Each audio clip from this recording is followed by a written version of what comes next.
issuing bonds for a currency issuing government is a policy choice, not an economic imperative.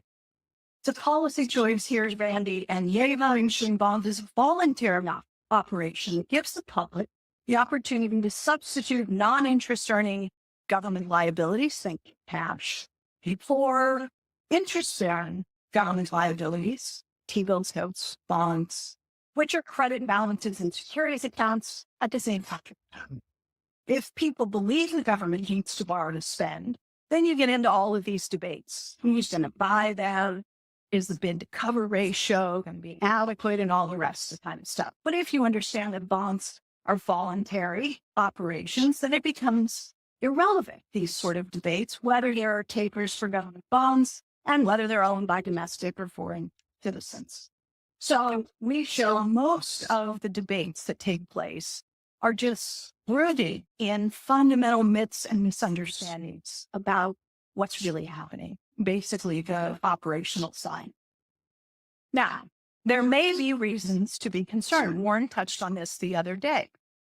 Might it become an issue when you have a large enough stock of public debt and you have a central bank that is following a Taylor rule or something like a Taylor rule, raising interest rates to try to fight inflation, and you could potentially get into a sort of toxic situation where the rate hikes themselves begin to feed inflationary pressures. 20 years ago, I published a paper. It appeared as a chapter in this book where I sort of, Randy mentioned the other day something about Laffer and the napkin. I didn't put mine on a napkin either, but I drew in that it kind of looks like Laffer curve, right? Where the point is that if you're in a low debt environment and a lot of it, well, there are certain conditions. I'm not going to go into all of them. Let me just leave it at, if you don't have a large stock of public debt and a few other things hold, raising interest rates may have the usual conventional effect. That is, they would be contractionary. But if the public debt gets large enough, raising interest rates from, say, I1 to I2 could actually be stimulative at the macro level. So we got to recognize that. And if that's the case, and it could create a sort of unsustainable situation in terms of the inflation impacts, is there an answer to that? The answer is sure. You just keep the interest rate down, because the interest rate has become the problem at that point. So Scott Fulwiler wrote about this, and I should say Scott would have been here today, but he couldn't make it. And so this presentation we did together. Okay, so it's the both of us. We both worked on it. This paper was published by Scott in 2005, long before the Fed started paying interest on reserve balances. But Scott asked the question, what would happen if the Fed did what other central banks already do, which is to pay interest on reserve balances? So he wrote this paper, and it's very good, and it's short, especially for Scott Fulwiler. So Scott goes through this, and he says, we could issue bonds, keep issuing bonds, and have a zero interest rate policy, or just manage the interest rate so it stays below the growth rate. What would happen if we did that? Well, we wouldn't have the problem with the intertemporal government budget constraint that all the mainstream economists use to tell us that fiscal policy is on an unsustainable trajectory. So they use this macro model and they plug in the variables, and they say, based on the current outlook for interest rates and growth rates and the debt and so forth, we're on an unsustainable trajectory. We need to make changes. And Scott said, well, if you think it's unsustainable, just lower the interest rate below the growth rate and the debt will converge and the problem goes away. That's basically this problem. So Scott's saying the interest rate is a policy variable. Okay, the mainstream treats the interest rate as what? Market phenomena, right? The market is doing it, which is why the bond vigilantes batter. But Scott's saying, no, set the interest rate. So if it's a policy variable, there's a very easy solution to this problem. All right, option 3. So the first 2 options were issue bonds. Issue bonds and let the central bank fiddle with the interest rate. Issue bonds and anchor the interest rate at 0. Now we're moving into don't issue bonds. Don't issue bonds and let the central bank play with the interest rate. That's another option. Hey, we could do that. And once again, Scott has that base covered. Hey, you're very good at this. So in this piece, paying interest on reserve balances more significant than you think.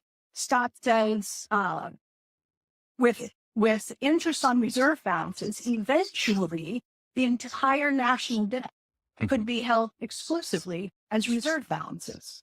Just leave it there. It simplifies monetary policy operations.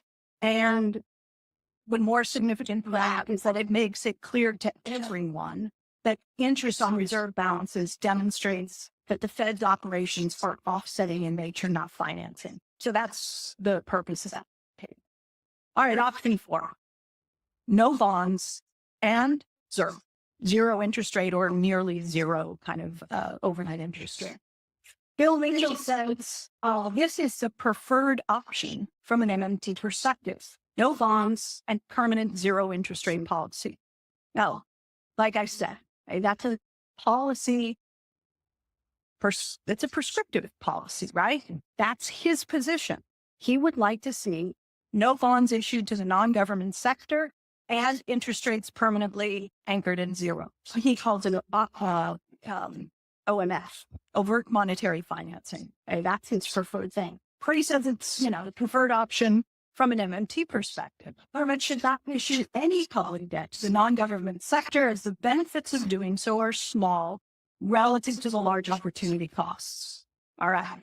So those are 4 options. He goes on, talking about helicopter money. MMT always understood QE as an asset swap with little or no transmission apart from a placebo effect. Okay, then you don't do anything. Overt monetary financing. He says central bank provides the monetary capacity to support larger fiscal deficits with no further debt being issued to the non-government sector. So what Bill has in mind is the central bank just buys the bonds directly from Treasury, credits to Treasury's account, Treasury spends, and you're off and running, okay? The original MMT proponents, he says, would characterize overt monetary financing as a highly desirable policy development because it makes a whole bunch of this stuff cleaner and clearer, right? Next one. What should we do, to bond or not to bond? That is the question, right? So what changes? If we consider options 3 and 4, both of which involve not issuing treasuries, at least to the non-government sector, all right? What changes? Well, the big thing is public perception, right? If you're only issuing bonds that are purchased by the central bank, then the public understands that they're not being burdened by this debt stock, that you don't have to worry about who's going to buy them and foreigners and all the rest of the stuff we often hear about. No increase in public debt for, he said, this is Bill, the rapid financial commentators to beat into a frenzy and push out predictions of insolvency. It would get us all focused on inflation risk instead of solvency, and the morality play, borrowing, driving us all into debt is immoral and all the rest of it. Who will buy them, paying it back, neuter the IMF, the rating agencies, they have nothing to complain about and all of that sort of stuff. So he says there are major political advantages to moving to overt monetary financing. All right. I think we're damned if we do and damned if we don't. There's no clear winner here. There's no way to entirely avoid criticism, weaponization, no matter what you do. All right. And so I'm going to show you some of this.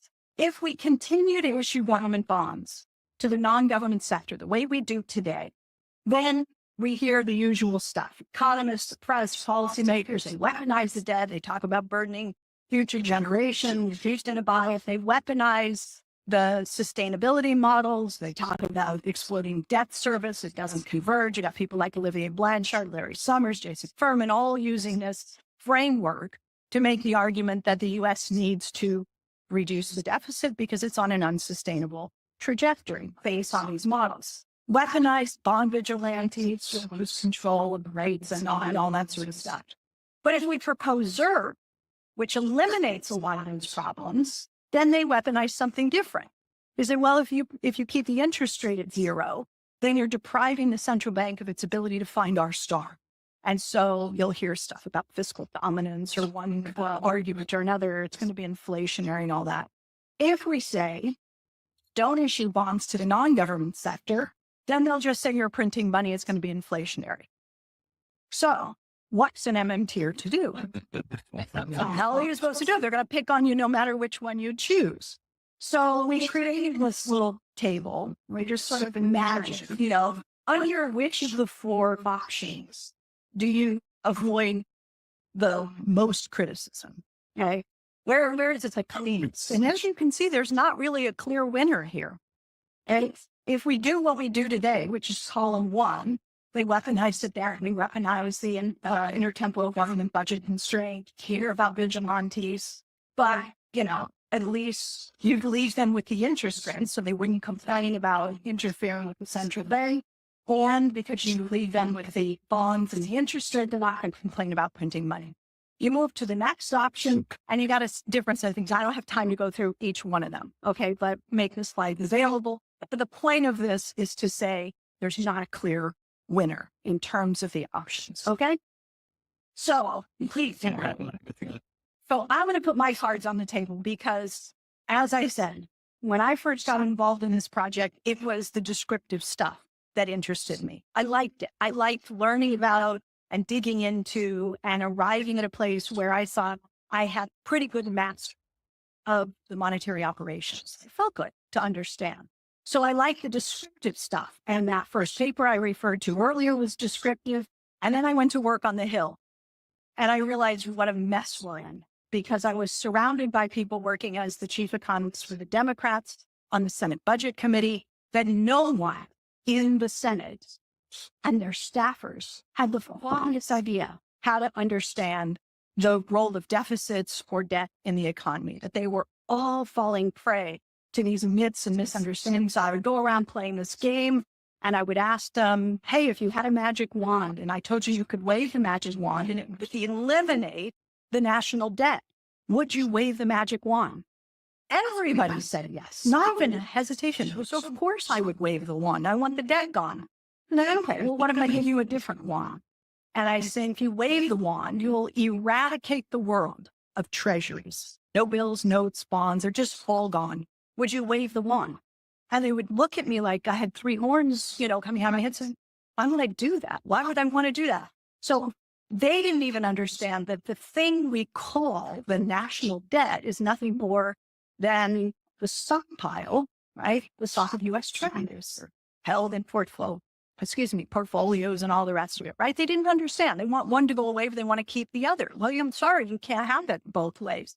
So that started to shape my confidence in things. And then I wrote the deficit myth, and I talked about some of this. I told these kind of stories in the book. And I said, look, I'm sort of agnostic on whether we issue bonds or don't issue bonds. The problem seems to be the way we refer to that. It's the word debt that has everybody hung up, right? And so maybe we just need to give it a different name. Warren used to recommend calling it, instead of the national debt, having a giant debt block and loom over people in New York City ticking away. Warren would say, just call it the interest rate maintenance account. Maybe everybody would just calm down a little bit. We've said, call it the dollar savings clock. We've tried, right? Marketing, rebranded. It's just that it didn't catch on. And everyone is still very clearly worried about and weaponizing the national debt. And then you see what happened in the UK with Liz Truss. And everybody believes that the bond market smacked her down and said, you will not get the fiscal package that you are proposing. We aren't willing to finance it. And now Labor is terrified, and everybody looks at what happened to Liz Truss, and they view that as a lesson for future governments. And so at some point you go, maybe we're not going to win this fight. Maybe we're not going to get the policy response we need to deal with climate and housing and all the rest of it, because we can't get beyond where we are in our understanding of deficits and especially the debt. So I did an interview with the FT, and they asked me, if you had 5 wishes or a magic wand and you could do 5 things, what would you do? Warren and I talked a little bit about it before I committed to all 5 of those. And I made one of them, I said, no more bonds. Just don't do it. They're more trouble than they're worth. We're not going to educate people fast enough to get beyond this, to get the right policy. So let's just, right? So that's kind of where I have arrived. And I like my little play on words here, which is, if we were to do that, if the UK were to do that, it could enjoy guilt-free spending. So, isn't that nice? You know, the German word for debt is guilt, right? And we do feel guilt about increases of deficit because it adds to the debt. We have this idea that this is a burden. Somebody's ultimately going to have to pay it back. So let's just get over it. Let's stop issuing it. The Labour Party's fiscal rules are clearly, I think, in tension with their missions. You want to build a lot of housing, but you want to rely on the private sector to do it. Just spend and build the public housing. Leave the resulting pounds in the system. Let the Bank of England decide what to pay on those reserve balances and tell the market to pound sand. That is my position as I stand here today. So what can we do to de-weaponize, right? To avoid, this is Scott's line, mass destruction. De-weaponize to avoid. We got to have policy responses for some of the very critical challenges that we are facing. And we're having trouble getting there, I think largely because we're still too hung up on what the national debt, so-called, means. The dangers that it poses. So we have written a lot over the years, trying to educate people, trying to help people understand that there are options and that the way we understand things today has flaws and misunderstandings and so forth. Again, this is Bill Mitchell. What would happen if a sovereign currency issuing government ran a fiscal deficit and didn't issue debt at all or sold bonds only to the central bank instead of the non-government sector? What would happen if we did over monetary financing? And he says, with a fiscal deficit and no bond sales, you get excess reserves in the cap system. Earning overnight interest rate falls to zero, forward to the support rate. We've explained this a million times. I have, Warren has, Scott has, ad nauseum. The only difference between this and issuing bonds to drain reserves is that the central bank has to use a different technique to hit its interest rate target. That's all that changes. And Larry got it. Larry recognized it. There's no difference between issuing the bonds or not issuing the bonds. The difference is on whose ledger are you going to write down the liability, on the central bank's ledger or the treasuries, and who's going to get, I was going to say credit for, but I don't want to say that. Who is going to pay the interest, the central bank or the treasury? That's what the difference comes down to. All right. So here's Scott Fullwiler again from his 2005 paper. Deficits that are unaccompanied by bond sales are viewed disapprovingly as monetization, even though there's no meaningful difference between doing it the way we do it today, issuing the bonds. Deficits always create net financial assets in direct proportion, no matter which way you do it. What matters isn't whether you sell bonds, but whether the deficit is too large, given the non-government's desire to net save.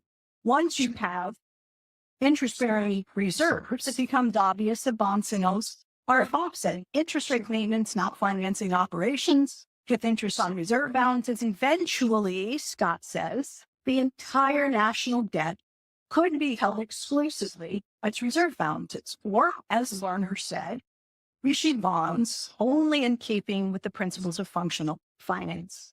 So paying interest on reserves simplifies monetary policy, frees the Treasury and the Fed from selling bonds to support the interest rate target. It just makes it cleaner and more transparent. Otherwise, it changes very little.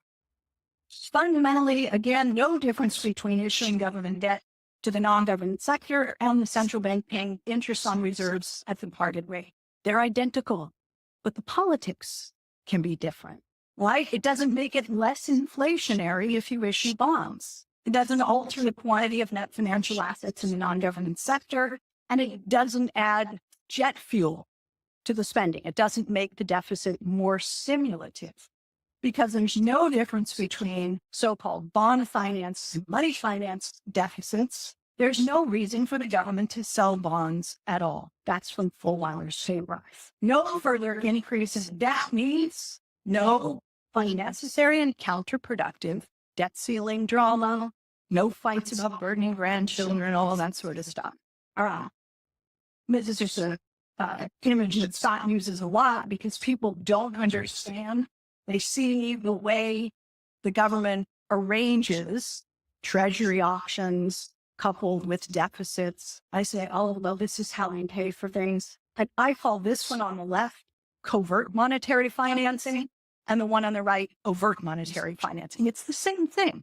The central bank backstops the dealers, and it all works the same way. You end up in the same place, whether you do it overtly or covertly. That's the point. So, would stopping bond issuance undermine central bank independence? No. If you've got interest-bearing reserve balances, the central bank still has control of the overnight interest rates. That's the policy rate.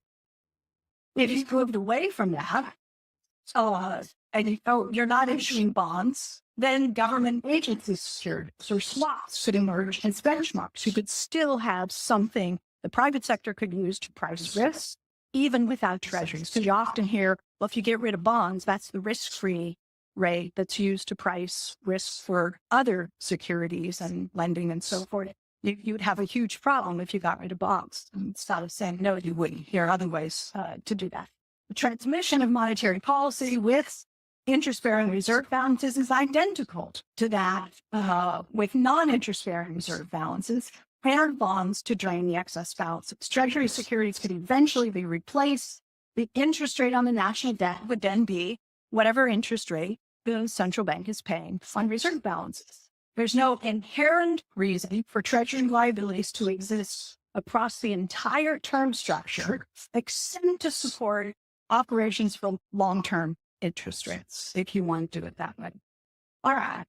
Now, how would you manage credit conditions without the Taylor ruling?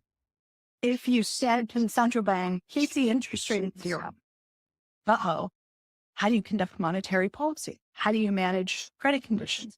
Well, Warren has a paper where he put forward, 20, 30 different proposals for how to change what the Treasury, the Fed, and the banking system, everything from regulatory changes to operational changes and so forth. So a whole list of things that we've proposed over time about how to go about managing influence and credit conditions, lending, and all the rest of it. The map's there. Eric Des Moines and Randy did an edited volume. Randy's book on Lindsay, Eric's book on the central banking asset price and all the rest of it. It's all there. Bill has dealt with the question of, well, if you're not able to raise interest rates, have permanent zero interest rate policy, won't you just get asset files? People say that all the time. Bill's written about that and address those concerns. Everyone from the Federal Reserve to some M&T legal scholars, Nathan Tankis, and others have written to answer this question. How can you manage credit conditions if you're not relying on changes in short-term interest rate? And the answer is there are 101 things that you can do. All right. If you look at what other countries have done, this is from a paper where they looked at how many times countries have tightened or loosened policy using tools other than the overnight interest rate. Okay, so loan-to-value, debt-to-income, other sorts of criteria being used to either loosen credit conditions or tighten credit conditions. How many times have countries done that? This looks at that. This one tells you how effective it's been. And the paper just arrives at the conclusion that it's quite effective. You can use other tools that aren't the overnight interest rate to manage credit conditions. Other countries do it, and they do it very effectively. M&T has an answer for every one of these weaponizations. Show that printing money, as Scott says, isn't a thing. If they really understood the operations, they would say it. If you're not issuing debt, it means you don't have to deal with the fiscal sustainability that comes out of the intertemporal governing budget constraint. If you're a reserve for managing interest rates, it means you don't have to worry about bond vigilantes. Mosler, Mincy, Mitchell, Riggs, Moyne, et cetera, have done research on, as I just said, macroprudential, other ways to influence credit beyond using short-term interest rates. Functional finance means fiscal policy has a strong counter-cyclical role to play, and yet we still have to recognize and be prepared for the fact that no matter which option we choose, people are going to complain about one thing or another. All right. Coming close to the end. Adding some additional concerns. So we opened a conversation, and as I said, the descriptive stuff we're aligned around. But on the prescriptive side, and on this question about whether we should continue to issue bonds, whether we should only issue them directly to the central bank, whether we should not issue them at all, or whether we should carry on with current practice, issuing bonds to match the deficit to the non-government sector. We've been having these discussions. It's important that we talk about this and that we understand one another's concerns. So Randy's raised some concerns around financial fragility. Oh, I'm sorry, not here yet. This is a different one. I'm about to get them. All right. MMTers have their own additional reasons for favoring no bonds and or ZERP. All right, this is a different slide. If you are doing things the way we do them today, which is column 1, and you have a central bank following a Taylor rule or otherwise using rate hikes to fight inflation, well, rate hikes might become inflationary. So that's an issue. Do you do things the way we're doing it today? Financial fragility, a la Minsky, right? The rate hikes leading highly levered borrowers into potentially unsustainable speculative or Ponzi positions. It's corporate welfare is what Bill and Warren call it, like UBI for the rich or whatever. So you have those issues. If you stopped issuing bonds and or did ZERP, then those problems disappear. You're not going to cause financial fragility if you're anchoring the interest rate at 0. You're not going to have rate hikes becoming inflationary because you don't have the bond market any longer and so forth, right? So those problems go away. Why issue debt at all? There's no compelling case to do so, as Bill Mitchell says. Why do we keep doing it? So I'm going to jump here to some of Randy's concerns that have been raised just in internal conversations. And I think he's had a paper just recently on some of this at the Leeds, right? So he's asking, look, if we got rid of bonds completely, would it really not matter? Would it create some problems maybe in terms of the public's portfolio preferences? Would it compromise the business model of banking? Where could there potentially be problems there? Does a modern financial sector need risk-free collateral for liquidity? It's important to deal with these questions, right? Shouldn't be proposing something without thinking about all of the potential risks and things that, you got to anticipate problems that you could create. So we've dealt with these, I think, to some extent. Scott and I were thinking them through on the same critical issue. If you just keep with current practice, then there's no problem. Everybody has their risk-free asset, and you've got your treasures. For bank costs and profits, not a problem because banks have access to treasuries, a risk-free return. It doesn't compromise the business model of banking. You have no liquidity inflation. But if you move to options 3 and 4, and this is Randy's question and maybe concern, then you start to get into a new set of problems. Right? You open yourself up to a new set of problems. And we're open to that possibility. We're saying, yeah, maybe it's worth thinking about. Right? All right. So what about 2 additional options? Ask yourself this question. What if the central bank issues securities instead of the treasury? Here's an idea. Central bank can do that. So central banks have a lot of options if the government stops issuing bonds. You can have central bank securities. You can rely more on reverse repos, time deposit accounts. You can have Fed accounts or central bank accounts, and you could even make them available to the business community or to individuals. It's obvious if we do that, that central banks can never run out of money. Central bank could issue its own liabilities at any maturity it desires. If it did that, we could announce the rates at each maturity. There's 2-year, 5-year, 10-year, 20 or whatever. If you weren't doing 0 interest rate, then you could set rates across the entire term structure and have risk-free interest rates across the term structure for private lenders to price from. If you're doing ZERP, then you could set rates slightly higher or not. Scott says that's in the solid line. You could have on-cap securities, which would mean risk-free collateral is plentiful. You just announce the price and get the quantity flow. You'd avoid the stupid approach currently employed. Assumes that the desired increase in collateral is whatever number happens to pop out of the budget box at the end of every year. You get the number of treasuries that match the deficit. The mainstream would say this infringes on central bank independence, but the reality is it gives them more tools if you were to do something like this. So in conclusion, Some of you have seen the film, Finding the Money. And those of you who've seen it probably will never forget a particular scene in the film where a White House economist is asked, why does the government issue treasuries? If you have the ability to issue currency, why do you borrow? And he flubs the question, okay? And I think the question is more interesting in an era in which the central bank is paying interest on reserve balances. It's like if bonds are about interest rate maintenance, and that's why we were issuing bonds to drain off reserves to allow the central bank to achieve its interest rate target, assuming the target is above zero. Now that we're paying interest on reserves, now the central bank, what's the further purpose of issuing treasuries?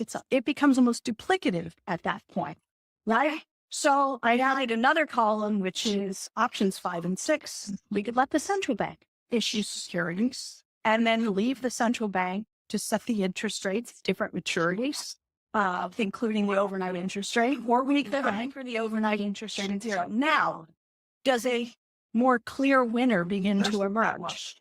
Does it? Maybe. Warren says no. So this is why we're doing this, right? Because it opens up a conversation. But when we think through the different issues, and we just answered yes or no on each of these, this is how the chart filled itself out. Okay? So I'm sure Warren will tell us why this last option is no, but the point is that no matter what we propose, it's going to be criticized. Okay? And our view, Scott's view and my view, is that M&T is about making choices within the right framework and not avoiding choosing something because we're afraid of what the other side will say, accusing us of printing money or compromising Fed independence or whatever. That's not the right way for us to take a decision on this. We ought to do so in an MMT consistent way.